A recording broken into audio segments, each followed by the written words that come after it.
Conversando sobre filosofia, política e artes, tecemos o cotidiano, transmitimos realidades. Olá, meu nome é Daniel Rodrigues, do Centro de Educação, Universidade Federal de Pernambuco. Estamos a mais um programa Realidades, aqui na técnica Zé Guilherme, no som, Rafael Rodrigues aqui na imagem, no apoio, a nossa coordenadora Bárbara Bastos e Luana Antero.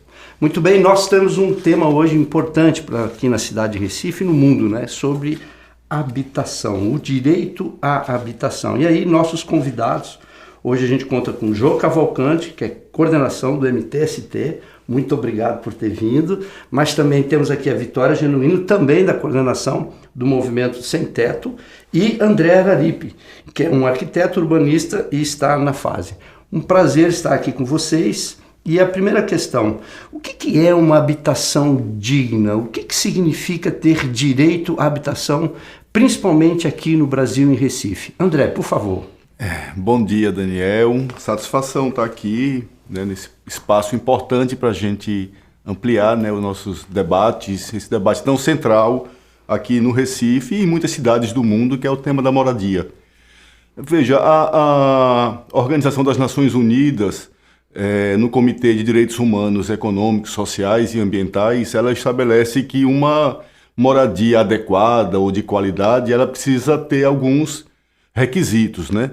Primeiro, a moradia ela tem uma função de abrigar, de abrigamento, né? As pessoas se abrigam da chuva, do calor, então ela tem uma função muito objetiva que é do abrigamento.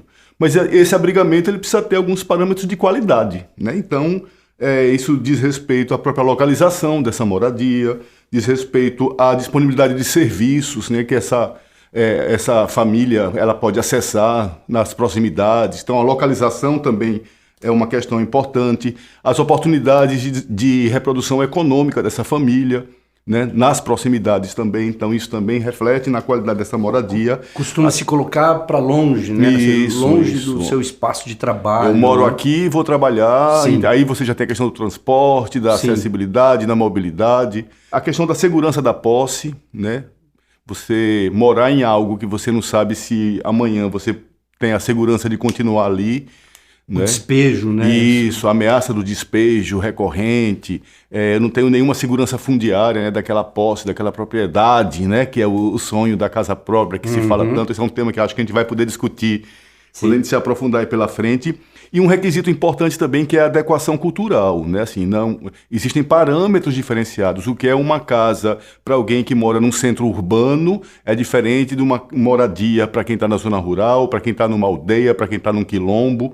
Então a gente está falando aqui também de uma adequação cultural que precisa existir como referência de qualidade para essas moradias. Então, assim, tem sim, né, um conjunto de parâmetros que a gente estabelecidos, convencionados, digamos assim, mundialmente, e que nos orientam, né, o que seriam parâmetros para a gente dizer se uma casa é adequada, né, tem uma qualidade desejável ou não, uma moradia. A caracterização hoje que a gente vê muito é quanto dinheiro você tem para ter a qualidade de moradia. Se você não tiver dinheiro, pronto, você vai morar no lugar que der. Esse é o parâmetro do capitalismo. Exatamente, né? Daniel, porque a moradia é mercadoria. Nesse sistema, a moradia ela não é um direito, né? Ela não é vista como um direito, apesar de todo, né, o arcabouço jurídico que nós temos, internacional, nacional, local, né, da garantia da moradia como um direito, ela é vista como mais uma mercadoria dominada pelo capital. E inclusive se instituindo esse mito da casa própria, né? Assim, que é uma situação que deixa as pessoas que não detêm capital numa pressão, né, permanente, né? Todas as pessoas têm que perseguir, né, a casa própria enquanto propriedade, não é o direito a morar. Nem que seja no fim da vida, né? Nem que seja no fim da vida.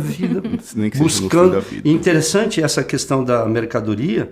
É que a gente vê, por exemplo, na saúde, né? Não, tem que ser gratuita porque é um direito de todos. Na escolarização, né? A escola pública tem que ser gratuita. Na moradia, por ser uma mercadoria de um valor alto, de muito trabalho, de muito custo, né? já não parece que não vale essa lógica de ser direito, né, de ser gratuita. Por que não? Até o instrumento, por exemplo, do aluguel social, que poderia ser um instrumento importante, que o Estado poderia, né, operar para que garantisse que as pessoas morassem, enfim, tivesse o direito à moradia, hoje ele é privatizado, então são empresas que terceirizam esse serviço e impõem sobre esse serviço um lucro. Veja que contradição, né? Que foi um instrumento criado exatamente para desconstruir essa ideia do mito da propriedade, né? Da casa própria, garantindo o direito à moradia, mas esse é um tipo de serviço que hoje, inclusive aqui no arcabouço atual, né, da política no país, ela possibilita que através de PPPs o Estado entregue esse serviço para empresas privadas operarem, né, patrimônios públicos, inclusive, com o instrumento do aluguel social subsidiado pelo governo. Ou seja, e a empresa tendo lucro sobre esse negócio. Então, moradia, mais uma vez, como um negócio, né? E a moradia pressupõe também o terreno da moradia, que a especulação imobiliária caracteriza ainda mais como um dos elementos fundamentais no capitalismo de acumulação de capital, né? A gente está vivendo e a gente vai falar sobre isso, né? Esse processo de especulação imobiliária, né, que caracteriza o problema da moradia. Ou seja, não é só a moradia em si, mas o espaço, né, transformado em mercadoria, e aí a propriedade como, digamos assim, o que deve ser protegido. E aí quem tem mais direito à propriedade são, obviamente, as classes, né, burguesas, pequeno-burguesas, e o povo vai ter que correr atrás. Nesse sentido, eu queria falar com Vitória Genuína, pensar um pouco sobre isso, né? Como é que nas ocupações, por exemplo, acontece muito isso, né? As pessoas ocupam um terreno que está lá vazio, sem utilidade, né, social, mas tem um sentimento que está fazendo uma ilegalidade, tem um sentimento que parece que não é direito, né? Como é que vocês avaliam esse sentimento, essa situação de que aparentemente as pessoas estão fazendo algo errado, e isso é digamos assim, o pensamento, né, comum. Absurdo, nem falo em ocupação de espaço, eu falo de invasores, né? Como é que vocês, no movimento, veem essa questão? Como é que vocês trabalham sobre essa ideia que é hegemônica hoje ainda no Brasil? Bem, primeiro, agradecer o convite ao movimento por participar, né, dessa conversa, saudar o professor, saudar o André. Estou aqui com minha companheira Jo, né, para falar um pouquinho dessa atuação que a gente, enquanto MTST, né, que é o Movimento dos Trabalhadores e Trabalhadoras Sem Teto, constrói, né? Nós somos um movimento que existe há 26 anos, aqui no Recife, cerca de 7 anos. E eu acho que o central também, né, depois de toda essa introdução que André traz, né, e que o professor complementa também quando a gente fala de propriedade, de terra, falta de direito, é a gente racializar o debate, né? Então, acho que racializando a gente consegue centralizar e encontrar todas essas questões, né? Por onde vem, na formação das cidades, dos grandes centros urbanos e de como a população preta escravizada foi expulsa dos espaços e aí começa nesse processo de disputa que vem até hoje, né? Então, eu acho que esse sentimento de criminalização vem muito, né? E principalmente porque são essas pessoas negras que são as diretamente atingidas com essa falta de moradia, né? Então, o sentimento de ser criminoso, no caso de ser criminalizado, é construído desde o momento que você nasce, né? Quando se é uma pessoa negra e quando se é uma pessoa pobre também. Eu acho que o trabalho que a gente faz é muito nessa tentativa pedagógica, junto com o ocupante, primeiro, de desmistificar o que é o sem-teto, né? Porque quando a gente tem essa ideia de sem-teto, por muitas vezes você que tem uma casa, mesmo que seja alugada, você que mora com seu pai, com sua mãe, mesmo que tenha uma estrutura familiar que não é comum, né, a todos os brasileiros e brasileiras, acha que sem-teto é aquela pessoa que está em extrema vulnerabilidade, em situação de rua, que também é. Mas não só, né? A pessoa sem teto é aquela pessoa que não tem essas características que André citou no início da fala dele, né? E uma das principais, que é mais comum, é a falta dessa segurança. Então, se a pessoa paga um aluguel mais caro, né, do que sua renda, né, e aí tem esse entendimento que seria 30%, né, da sua renda, e aí você perde o trabalho, por muitas vezes você não consegue pagar o aluguel. Então, esse medo já o torna sem teto. aquele ditado clássico do quem casa quer casa. Isso também é muito concreto, né? Quando você tem mais de um núcleo familiar em um mesmo espaço, né? Você também é caracterizado por isso. Então, primeiro é explicar o que é sem teto, né? Essa grande classe que é composta. E depois disso, de integrar o ocupante nesse debate de que não é invasão, é ocupação porque é um direito que nos é negado, e de que, olha, o que a gente faz aqui é organizar uma luta em busca desse direito. A gente não está aqui pedindo algo que é irreal, né? Mas aí apresenta todo esse arcabouço jurídico que, inclusive, o Brasil, né, é referência quando se fala sobre isso. E, ó, tá aqui, Constituição Federal, essa lei que todo mundo fala, aqui, ó, tá escrito, né? Moradia é direito e a gente tá aqui para buscar. Então, a gente tem esses processos mesmo de formação através de assembleias, né, Jô, de debates, tentando desmistificar esses conceitos mesmo, e também é isso, aprendendo junto com cada território que a gente acompanha, né? Nossas atuações normalmente são nas periferias, que é onde esses trabalhadores estão, e cada território periférico também tem a sua dinâmica, né? E a gente também vai construindo junto com a realidade. Então, interessante o que você falou. Hoje a gente está num processo de debate, por exemplo, do marco temporal. Sim. Que é a grande habitação dos povos indígenas sendo questionadas. Então, sim, entender o DNA brasileiro, né? Sim. Como é que foi formado o Brasil, que é essa violência contra os povos indígenas, inicialmente, a retirada, digamos assim, da habitação lato sensu, sim, né, desses povos, e agora dizer, não, só a partir de 88 que vocês têm direito à sua casa, ao seu lugar de trabalho. A terra, né? A terra, esse debate antes, né? Para ter a casa precisa ter essa terra, esse território, né, para viver. E aí, junto com isso, vem o trabalho escravizado, né, que é a grande diáspora negra, sob violentíssima, né, nos chamados navios tumbeiros. Tumbeiros, só para quem não sabe, é uma tumba onde que morre gente, né? Naquela situação, vem para trabalhar, e quando tem o processo de abolição de 1888, joga essa massa aí, inclusive, depois vocês podem falar mais, né? Em Recife, a liga contra os mucambos, né? Contra as moradias populares. Então, essa situação, queria te ouvir, porque, ou seja, no DNA, como Vitória falou, do Brasil, o problema da habitação está posto. Não é só do direito, de se entender como sujeito de direitos, né? É um setor que vem como mercadoria, né? E parece que a gente não supera isso. Jô, você não falei no início, mas você foi deputada nossa, com muito orgulho, nós todos gostamos, co-deputada, né? Co-deputada do mandato coletivo da Junta. Muito bem, mas antes de ser co-deputada, você é eleita justamente por ela. Como é que tu entra na luta, né? Como é que tu chega no movimento sem teto? O que você tem que... Como é que se dá esse processo de ser uma sem teto, um militante do movimento sem teto, depois deputado, e estar aqui na luta com a gente? Prazer, João. Primeiramente, agradecer a oportunidade de estar aqui falando um pouquinho, né, da história tão importante historicamente, né, a questão da moradia, que ainda é tido como mercadoria, né? Então, assim, quando a gente fala de moradia, a gente não fala de 4 paredes e um teto, a gente fala da dignidade humana, né, que é um direito humano também, de ter o onde morar, né? E aí minha trajetória começa ainda em 2013, quando eu trabalhava no comércio informal, né?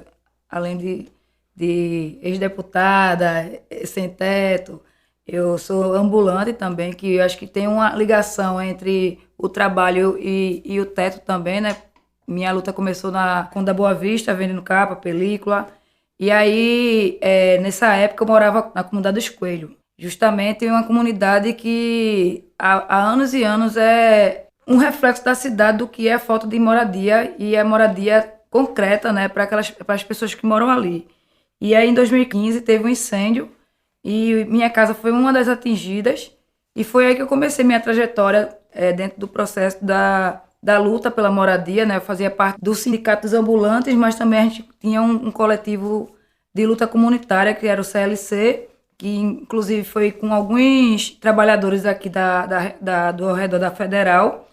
E aí a gente começou esse processo de luta, e a gente sentiu a necessidade não só de lutar pelo direito ao trabalho, mas como o direito à moradia, e foi nesse percalço aí do incêndio nos Coelhos que eu fui pro movimento dos sem teto, né?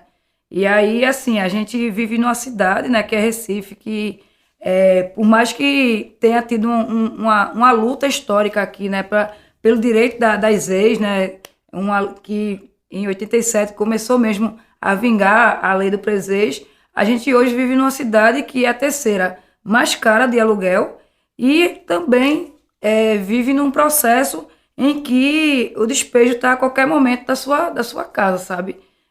As ocupações que a gente tem, por exemplo, corre sério risco de ser despejado, né? Então, assim, são territórios hoje que muitos territórios que estão na lei não são respeitados, né? O município não respeita as leis que estão na diretriz da cidade. E isso é preocupante porque faz com que mais pessoas fiquem sem casa, né? Muito mais gente sem casa do que casa com gente. Então, a gente fica nessa preocupação. Principalmente a gente que faz as ocupações em territórios que muitas vezes não está cumprindo, passa 10, 15 anos só especulando. E quando a gente ocupa, Vazio, né? É vazio, só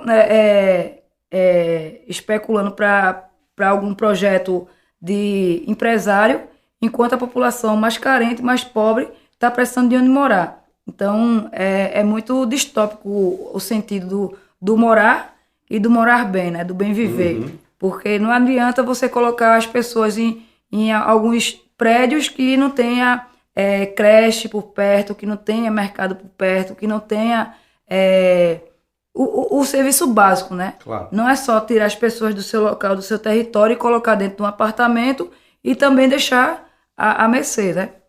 Sim. Muito bem, a gente está nesse primeiro bloco. Obrigado por vocês terem vindo. A gente vai para o próximo bloco ainda caracterizando a situação recifense brasileira, né, de falta de habitação digna, né, que aí tem todos aqueles critérios, e já a gente volta no Realidades. Lembrando que esse programa também tem podcast, viu? Você pode acessar lá as plataformas Spotify e outras plataformas e ouvir depois na íntegra. E também a gente está agora ao vivo, para quem quiser, aqui no Instagram, ver o primeiro bloco. É só o gostinho inicial do primeiro bloco. Quem quiser ver, às 18 horas, domingo, é que rola o programa. Já voltamos.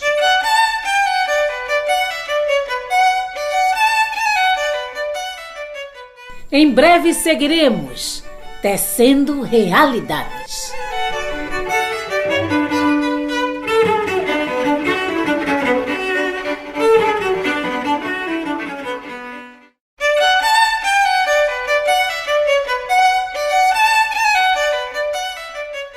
Estamos de volta, apresentando Realidades.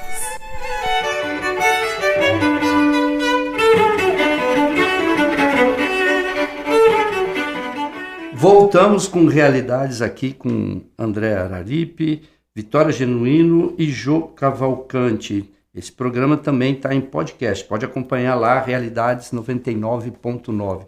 Jô, afinal, você poderia diferenciar entre uma pessoa que morador de rua, um sem-teto e um militante do sem-teto? Tem diferença, Jô? Tem diferença porque o trabalhador sem-teto geralmente é aquelas pessoas que não têm condição de pagar aluguel, aquelas pessoas que moram em casa de parente, muitas vezes moram em Sobradinho, porque geralmente isso acontece muito nos morros, né? Que quando você tem um pedacinho de um puxadinho da casa da minha mãe, mas ou então mora com 10 pessoas na mesma casa, né? A mãe, o tio, o sobrinho, o avô na mesma casa. Se a casa é do avô, o resto que sobra tudo sem teto, né? O militante é aquela pessoa em que faz a formação para que aqueles ocupantes entendam o processo do que ele tem direito, né? A gente vive num país que, mais que diga que está escrito na Constituição, ainda tem muito mais gente sem ter esse direito garantido.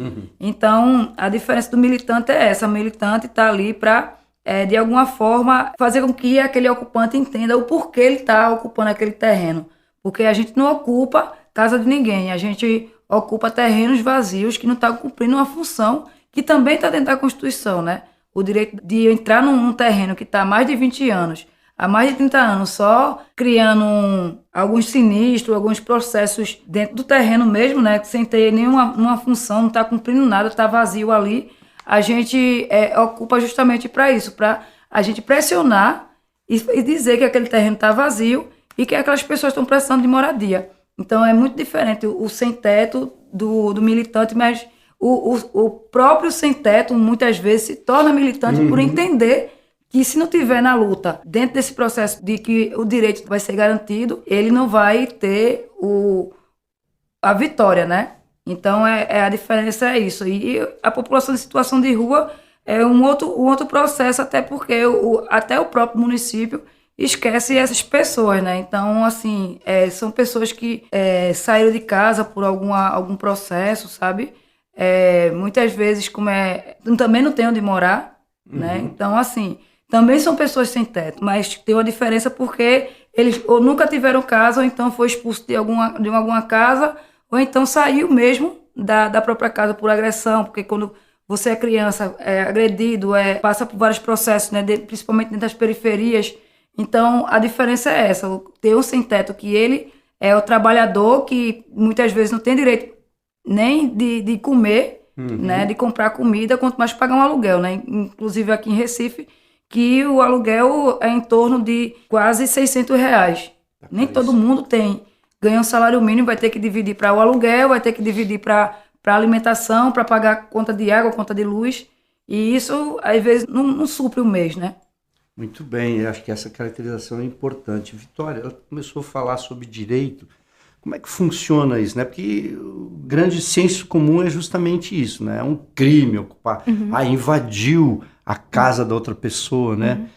Pegou a casa da outra pessoa. Como é que vocês do movimento veem essa caracterização como uma questão legal?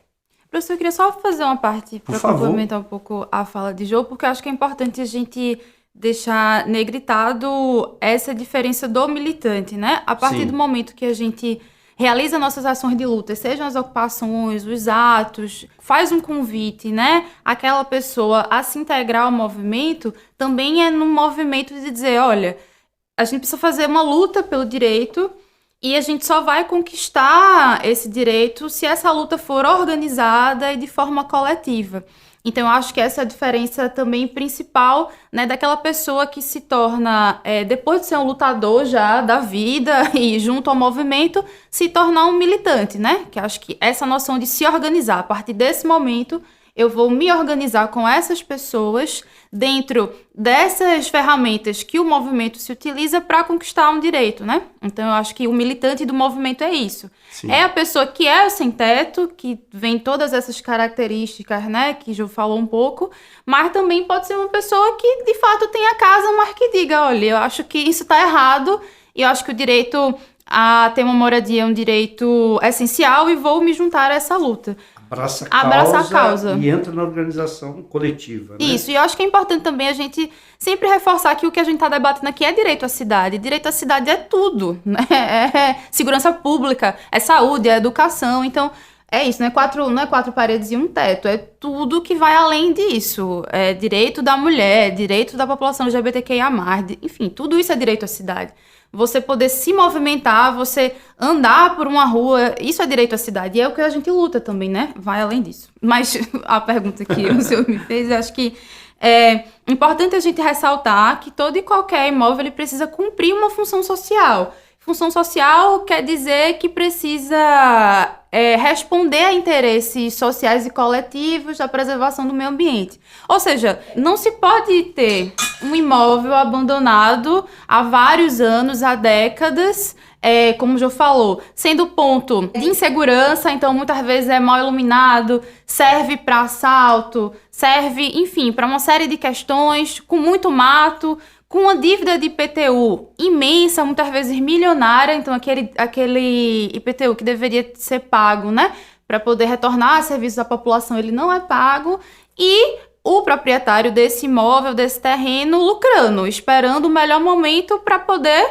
vender. Então, ele está cometendo um crime, ele está indo contra o que o direito à propriedade estabelece. Então, nesse caso, o direito à moradia, ele é acima. Quando a gente coloca os dois, né, em combate, digamos assim, o direito à moradia prevalece porque você não cumpre sua função social. Então, o movimento, ele ocupa terrenos que têm essas características, que têm uma dívida, né, com o Estado, que está há décadas abandonado, enquanto existe uma população que está sem casa. Então, só para exemplificar, algumas ocupações nossas mais recentes, que é a 8 de março, que é uma ocupação na zona sul do Recife, que é onde a gente tem um dos metros quadrados mais caros, né, da cidade.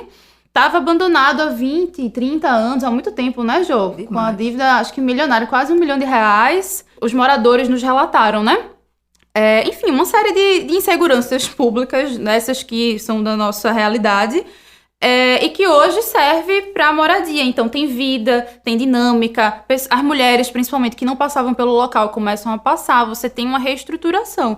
E a nossa mais recente, que é a ocupação Lorenzon, que é um terreno aqui também, né, aqui do Engenho do Meio, né, Bastos. inclusive pertencente à universidade, mas que está desocupado há mais de 40 anos, né, um terreno imenso, que é relatado por muitas alunas, né, que a gente vê matérias públicas, inclusive, que foram assediadas, local de estupro. Então, assim, a gente traz uma dinâmica para aquele local que deveria se movimentar. Então, acho que é também importante destacar que não é só privado também. Se for um terreno público que também está nessas condições, que também não está cumprindo sua função social, também a gente pode exercer esse direito. Muito bem. Obrigado, Vitória. André, e o diagnóstico? Queria te ouvir.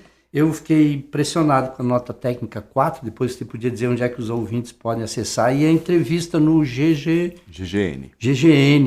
né, que aí tudo começou, esse debate, já contato com o Jô sobre e o diagnóstico no Brasil, diagnóstico aqui em Recife da situação dessa habitação que é digna. Como é que você que pesquisa, arquiteto na fase, e escreveu um texto importantíssimo para todos nós compreendermos. Como é que está o Brasil e a habitação como direito? Vai. A gente até pouquíssimo tempo, menos de um ano, a gente dizia que estava sem uma política nacional de habitação, né? Nós vivenciamos ao longo da história algumas políticas de habitação, mas a gente ousa dizer que o que prevalece é uma despolítica de habitação. O que é isso? Os instrumentos possíveis para prover moradias, em geral, aí volto para aquele ponto do início, são capturados pelo mercado, né, pelo capital, e isso leva a uma situação de que, ao invés de se prover moradias, né, de usar os instrumentos como o próprio, a questão da utilização dos terrenos que não cumprem suas funções, os imóveis, né? Porque não são só terrenos, também são imóveis construídos, edificados, né? Que não cumprem sua função social. Isso faz parte da política de moradia, inclusive, né? O Estado tem esse poder, né, de se reapropriar desse patrimônio, mesmo sendo privado, e destinar, por exemplo, para moradia. Mas não é isso que a gente vê na prática, né? O Estado ele pode prover, naturalmente, também a construção de habitacionais, né, de moradias, inclusive individuais, através de uma política, mas, em geral, também as iniciativas, nós tivemos alguns quantitativamente, no início da década passada, a gente teve, em números quantitativos, um avanço com Minha Casa Minha Vida na oferta de moradias, mas com muitos limites, né? Mais uma vez, um programa capturado pelo mercado, um programa que gera lucro ao mercado, que provê de moradias com baixa qualidade, que aqueles requisitos que a gente falou no primeiro bloco aqui não são considerados. Então você tem moradias mal localizadas, distantes, com a qualidade construtiva, né, pouco desejada, não é o que se... Né, os parâmetros, o tamanho, né? Então tem qualidade, significa o tamanho, né? Eu tenho famílias, às vezes compostas com 6, 7 pessoas, eu não posso ter um imóvel semelhante a uma família de uma pessoa, que também existe, ou de 2 pessoas, famílias que têm criança, famílias que têm animais domésticos, famílias que têm pessoas idosas. Então a política habitacional ela não pode ser um repertório único, né? Ao mesmo tempo, não é só prover de casas novas. Né? Nós temos no Brasil, e aí trazendo também o debate do bloco anterior, que Vitória trouxe, né, essa questão tanto com os povos indígenas quanto com a população negra, que ficou vetada a ela, né, esse direito à moradia, a gente não pode pensar que os locais que foram tidos, apropriados por essa população depois de tanta pressão como alternativa de moradia, elas não sejam regulares, não se dê segurança jurídica para essas pessoas. As pessoas vivem num permanente estado de tensionamento contra o despejo. Né? Então, regularização fundiária, garantir a segurança jurídica dessas populações é política de moradia. Então, a gente está falando de moradia aqui e o senso comum é falar, precisa construir moradia, construir habitacional, construir conjunto habitacional, né? Que não é o modelo adequado necessariamente, né? Assim, inclusive os estudos têm mostrado, né? Grandes conjuntos habitacionais, eles, em geral, promovem um nível de qualidade de vida e de moradia não dos melhores, né? Conflitos, junta-se pessoas, a questão da adequação cultural. Então, o grande conjunto, em geral, ele traz gente de todos os lugares da cidade. Pessoas que têm um hábito X, que têm um hábito Y, né? Nós temos um caso emblemático aqui no Recife, que é o caso do habitacional ali do Cordeiro, que abrigou as famílias de Brasília Teimosa, famílias pescadoras. Tem até o filme, né, do Mascaro. Do Mascaro, exatamente. Pessoas se deslocando de bicicleta. Mas esse é um case que não é um case. Claro. Isso durante muito tempo foi a prática, né? Então, pelo Brasil afora, isso é bastante comum, né? Então, porque volta para aquelas questões iniciais, né?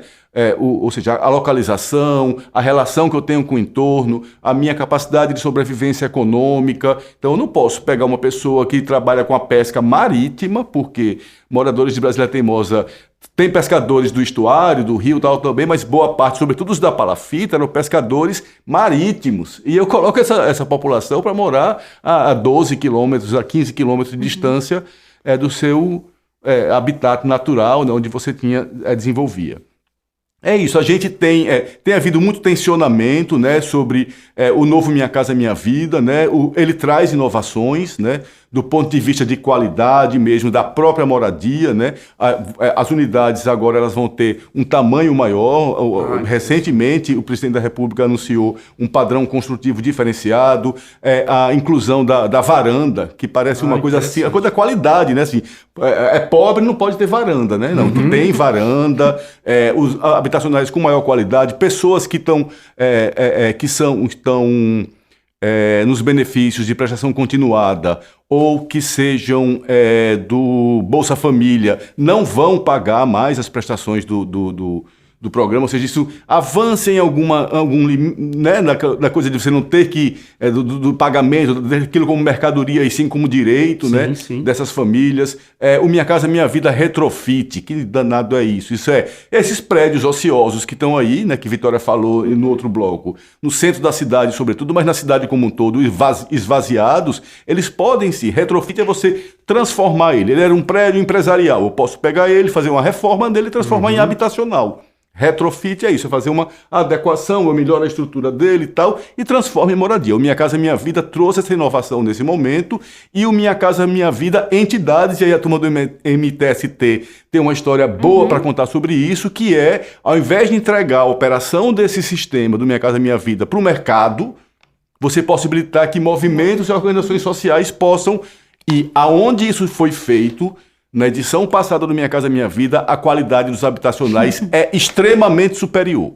Isso tem que ficar registrado, o que mostra exatamente que o interesse do mercado não é prover a moradia de qualidade para a população de baixa renda do mercado imobiliário, quando ele faz os contratos e recebe o subsídio do governo para construir moradia. O objetivo central do mercado é lucro, né? E o movimento não. O movimento, de fato, o objetivo dele é prover moradia de qualidade. E a experiência tem mostrado, né? Então o tensionamento, a gente continua, né, sempre se posicionando, tensionando para que esse processo do subsídio, né, que é importante lembrar isso, as construtoras, elas recebem para construir e recebem um lucro em cima disso. Né? O Estado ele não provém direto a moradia.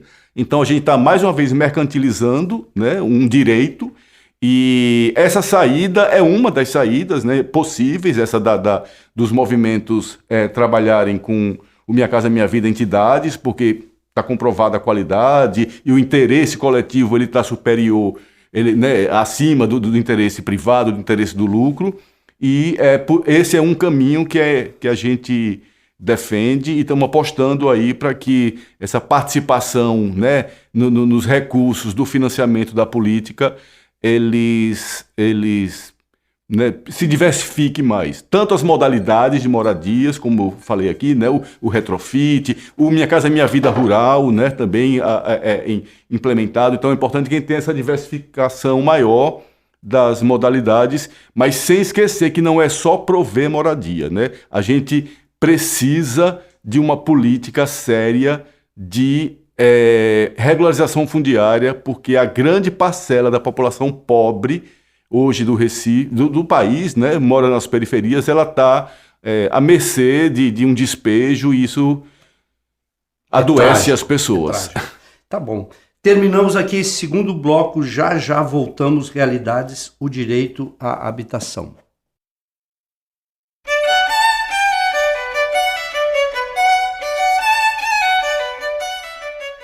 Em breve seguiremos tecendo realidades.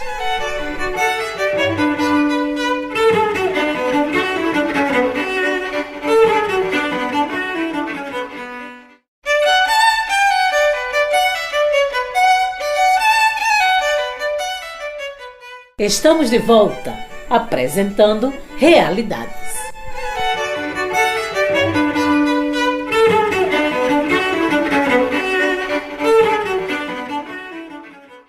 Voltamos novamente em Realidades, hoje discutindo aqui com três figuras maravilhosas, André, Vitória e Jô, sobre o direito à habitação. E voltando o gancho, né, anterior, essa situação de expulsão, né, dos espaços que vem desde que a gente já tinha dito, né, os povos indígenas vão para dentro, né, vão para o interior, por isso que vai lá para a Amazônia, porque foram expulsos, né, na ocupação do território pelos ocupantes. Quando vem trazido à força o povo negro, né, ele é colocado na senzala, ele é colocado numa condição, né, de tudo, de violência, né?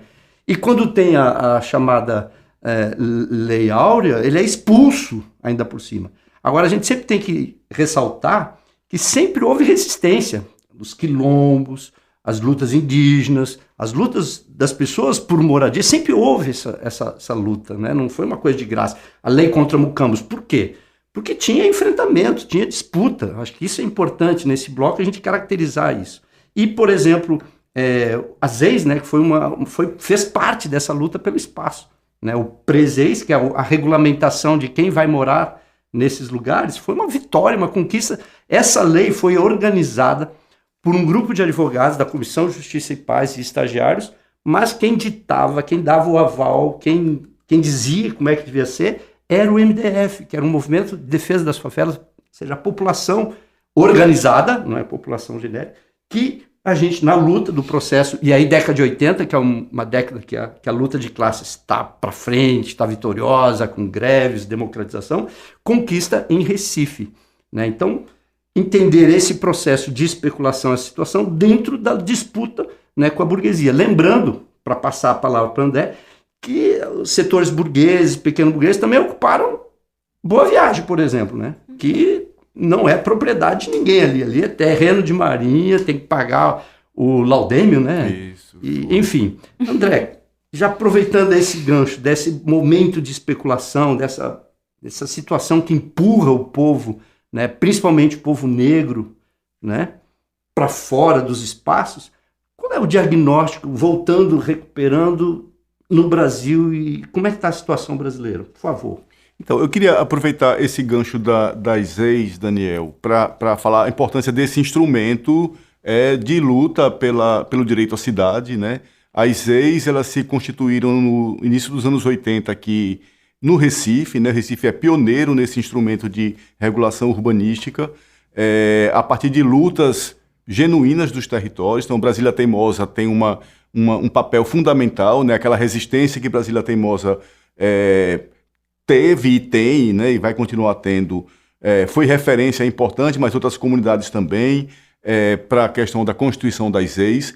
Mas as EIs são zonas na cidade, pedaços da cidade, áreas da cidade, historicamente ocupadas por populações de baixa renda, na sua grande maioria população negra, população de origem indígena que migrou para a cidade, e que durante os anos 80, por essa grande mobilização que houve, conseguiu uma brecha institucional para se instituir como territórios protegidos, vamos dizer assim. E de fato são, há uma legislação que os protege, e durante muito tempo, muitas comunidades inclusive almejavam ser ZEIs porque lhe daria alguma garantia. Claro. O programa ele prevê que essas comunidades tenham regularização fundiária, ou seja, as pessoas passem a ter a posse das suas terras, a propriedade, uma titulação lá da sua área de moradia, e que essas áreas sejam urbanizadas, tenham um plano urbanístico, com participação da comunidade, etc, etc, etc.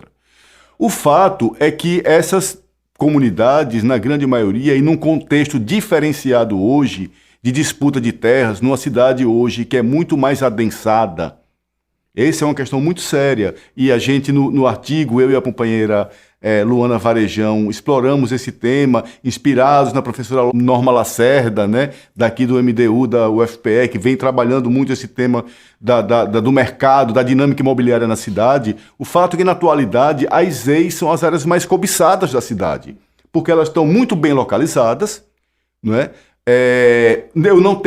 A gente não tem mais essa oferta de terrenos, mesmo privados, para o mercado, e o alvo são as EIs.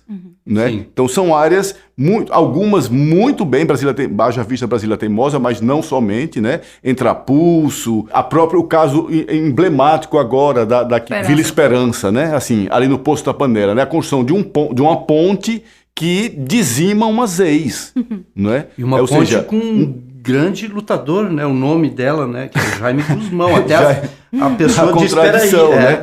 Ou seja, e que havia trajetos alternativos, né? Mas ao mercado imobiliário interessava não ter aquela vizinhança, não é uma vizinhança desejada, né? Assim, a padronização de ter o bairro todo num padrão de moradia, enfim, elevado, etc., gera essa pressão sobre as EIs, seja para erradicá-las, né? Como em alguns casos tem acontecido, e destiná-las para o mercado. Mas em muitos casos, e aí o estudo que a gente fez no início do ano, ainda lá no mandato do vereador Ivan Moraes, apontou isso: obras públicas promovidas pelo próprio poder público, elas promovem despejo. Ou seja, obras públicas que deveriam ter o interesse público, e no caso do Recife, elas têm recaído sobre as EIs. Muitas dessas obras públicas, né? Então, agora a gente está tendo um outro caso também emblemático, ali na comunidade do Bode, no Pina, né? Então tem todo um processo de urbanização das margens do rio Pina. Então, são palafitas, são famílias que moram em casas já de alvenaria, que estão ali há 30, 40, 50 anos e que vão ser removidas por conta de uma obra pública, né? Na realidade, uma alternativa viária também, mais uma vez, uma alternativa viária, de saída do shopping Rio Mar para acessar Domingos Ferreira. Como é fácil, né, achar saída para esses grandes empreendimentos. Muda o trânsito assim, uma facilidade. Isso, desde que eu era... Acaba com o mangue, né? Não, é fácil para fazer via mangue. Não, o movimento do capital é fundamental. E aí, veja, e quando a gente usa o termo despolítica de habitação, a gente tem um número objetivo para dizer isso. Veja, a Prefeitura do Recife, nos últimos 10 anos, ela despejou 1.700 famílias para fazer alguma obra pública, uma ponte, passar uma tubulação de esgoto, 1.700 famílias. Nesse mesmo período, ela ofertou 700 moradias. Então, tem um saldo negativo de 1.000, então não estou promovendo uma política de moradia.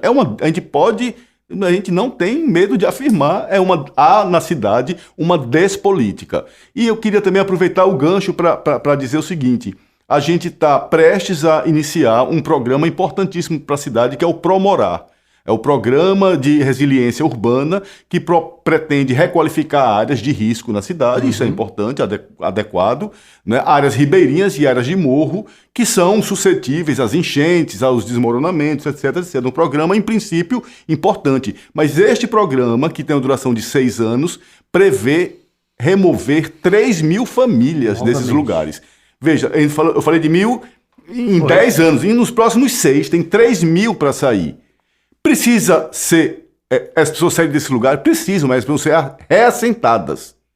Reassentamento significa, eu retiro de um lugar e eu oferto uma alternativa melhor do que ela estava, no mínimo, né? Então não pode ser uma indenização precarizada, como foi na Vila Esperança, né? Você recebe 20 mil reais, 15, 30. Se a casa é melhor, 40 mil que seja, você não compra no entorno uma casa, um imóvel por esse valor, não é? Então a família é precarizada, esse recurso vai ser aplicado em outro fim. Qual é o destino dessa família? Para um local mais preocupado, vai ser mais uma pessoa sem teto e vai optar por uma solução que vai ser pior do que ela estava. Então, esse é um sinal alerta, né? A cidade, acho que os movimentos sociais, as organizações da sociedade civil que trabalham com direito à cidade estão muito atentas aqui no Recife a esse processo que vem nos próximos anos do programa.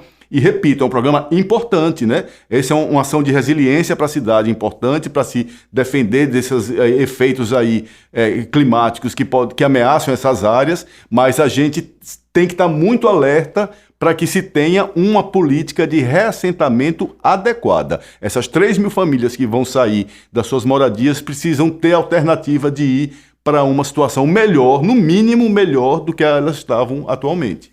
Essa situação é grave, né? Recife como uma das campeãs da desigualdade social, né? Esse é mais um dado, né, que se apresenta. E, Vitória, eu tava lembrando aqui que até o nome, né, a gente esquece, né? Brasília Teimosa. Tava pensando nisso. Entra pulso, né? Entra pulso, Brasília Teimosa, Ilha do Destino, né? Os nomes refletem a resistência popular para não sair de lugares centrais. Todo mundo vai lembrar o que aconteceu, aquele incêndio, foi na época da pandemia, né? Ali perto do shopping, né? Na ponte. A ponte, depois que não volta. Esses incêndios que acontecem em São Paulo, famosos, né? De comunidades, para depois surgir um empreendimento ali, e esse que você falou, né? Não há uma troca, pelo menos similar, no mesmo lugar ou perto, não há uma troca. Tem políticas de, como é que se diz? De perda de direitos, gente, de perda de valores. Você sofre mais, vai em sofrimento, né? E já a gente vai ter o programa, né, que vocês vão ouvir aqui também pelo programa sobre a Braskem, né, desse processo de sofrimento em grande escala também, mas o sofrimento pessoal é muito forte. Mas Vitória estava falando de ZEIS, né, você que trabalha com ZEIS, quais seriam os pontos dessa conquista das ZEIS, o André começou a falar, né, a caracterização, qual a importância, e eu registro aqui, todas as prefeituras tentaram diminuir ou o tamanho ou a regulamentação das ZEIS. Por que incomoda tanto as ZEIS aqui no Recife? O que a gente pode, dentro da luta, não só as ZEIS, né, mas as políticas públicas e legislações que possam garantir esse direito à moradia? Por favor.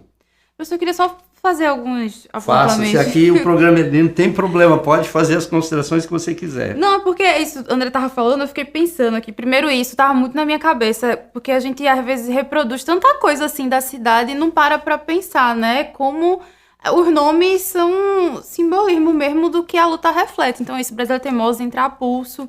E a gente usa muito essa prática no movimento. Todas as ocupações que a gente faz, a gente tenta remeter a, enfim, referências ou datas, como é o 8 de março, né, que é a luta internacional das mulheres, que a gente faz essa referência de que são as mulheres as mais atingidas também por essa falta de moradia, nome de mulheres negras, né, que quase nunca são referenciadas em nenhum espaço, seja acadêmico ou não.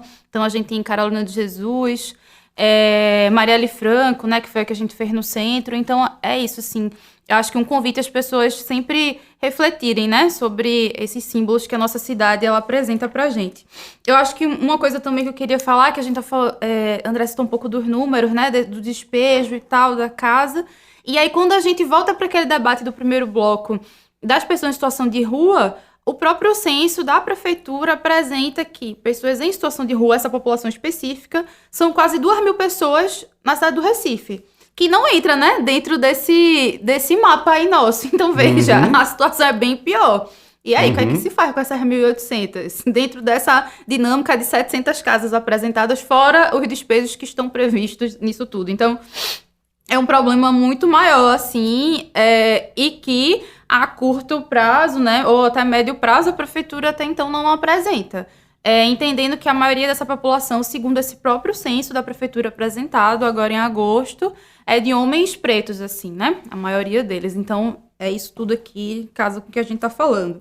Eu acho que outra coisa que eu queria também citar, do debate que a gente teve no outro bloco, sobre a Constituição dos Habitacionais, né? Acho que reforçando isso que André coloca, o MTST iniciou esse debate, a gente fez uma greve de fome lá no primeiro governo Lula para a briga, né, para a construção dessa política. Hoje a gente retorna ajudando a minimizar toda essa dinâmica, né, da construção dos habitacionais. E só para exemplificar, aqui em Olinda, a gente teve uma conquista que foi 24 unidades, apartamentos, né, em um desses habitacionais que a Prefeitura de Olinda, na verdade, o único, né, que foi construído na cidade, e é o retrato de tudo que a gente falou. Um habitacional que reuniu famílias diversas da cidade, vindas de vários movimentos, né, e aí cada movimento com a sua dinâmica de organização, e aí a gente teve a primeira briga, que foi para conquistar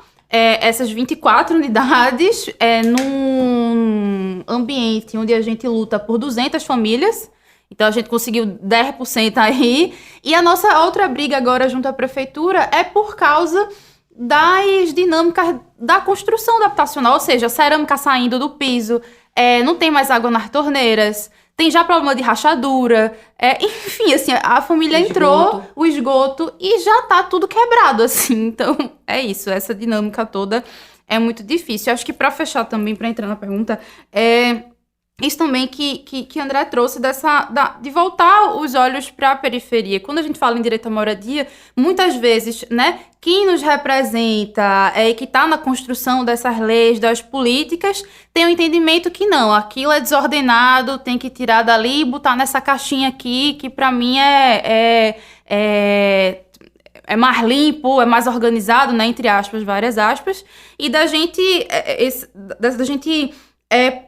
trazer o debate da periferia viva, né, da periferia como potência, não essa potência que hoje, né, a gente usa tanto essa palavra que para mim, né, tem que ter até cuidado, mas uma potência de construção, de cultura, de vivência, e de entender que aquela é a realidade das pessoas e que, por muitas vezes, mesmo essa burguesia querendo tirar e querendo limpar, para a periferia é aquilo que é a sua casa, né? É muito melhor você ter uma casa por vez do que um apartamento, né?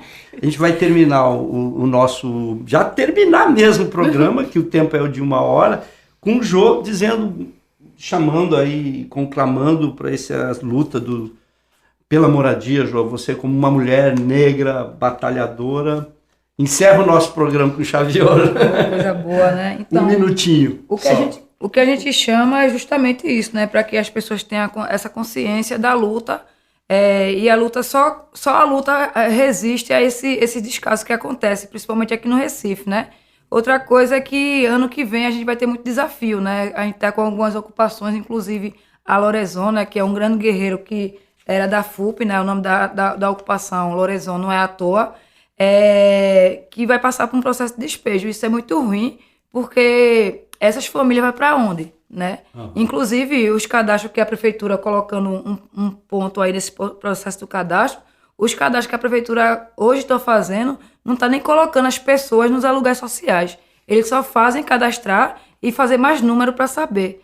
Ou seja, né, a gente vai ter em torno de 425 pessoas que vai estar sendo despejadas aqui dessa ocupação da Universidade Federal, sem saber para onde vai. Então, assim, é um processo muito ruim, né? Até porque é uma universidade pública que poderia dar outras condições para estar ajudando nesse processo da mediação, da negociação. E o desafio que a gente chama é as pessoas estar se somando na luta, sabe? Junto com os movimentos sociais, porque o movimento social hoje faz coisas que o poder público não faz. Né? A gente passou por uma pandemia que foi mostrado isso, né? Onde o Estado falha, o movimento social está lá. Muito obrigado a Jô, a Vitória, a André, por esse programa que foi apresentado por mim, Daniel Rodrigues, com o roteiro Na gravação, edição e finalização, Zé Guilherme. Nas mídias sociais e design gráfico, Rafael Rodrigues. E os estudantes, Arthur Antes, Camila Cunha, Camille Moreira. Também compõe a nossa equipe, Bárbara Bastos, Luana Antero e Lucas Casagrande. Obrigado por nos acompanharem e até domingo que vem.